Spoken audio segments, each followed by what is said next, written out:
આજરોજ અમીરગઢ તાલુકાના સુરેલા અને ભમરિયા ગામમાં આદિવાસી સમાજના નાના બાળકોને ગરમીથી તેમના પગને રક્ષણ મળી રહે તે માટે 225 જેટલા છોકરા છોકરીઓને ચપ્પલ વિતરણ કરવામાં આવ્યા। તેમાં સહયોગી દાતા મીરાબેન સમીરભાઈ ભણસાલી અને પ્રીતિબેન અજયભાઈ શાહ જેઓ બેલ્જિયમમાં રહે છે તેમણે આદિવાસી સમાજના બાળકોની ચિંતા કરી અને નીરવભાઈ પઢિયાર, ઈશ્વરભાઈ ડામોર અને ધનાભાઈ બુંબડિયા ત્યાં હાજર રહી ચપ્પલ વિતરણ કરવામાં આવ્યા। Bureau report HBN TV news Ramesh સત્યની સાથે।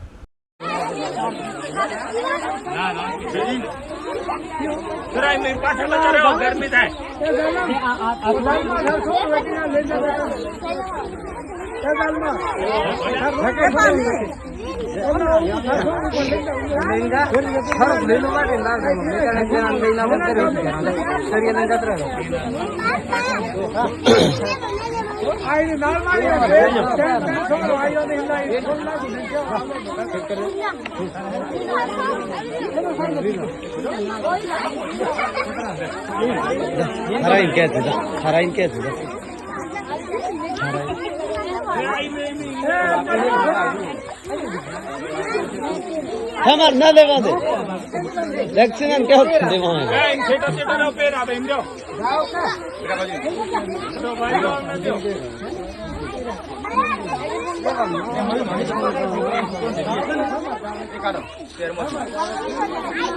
एक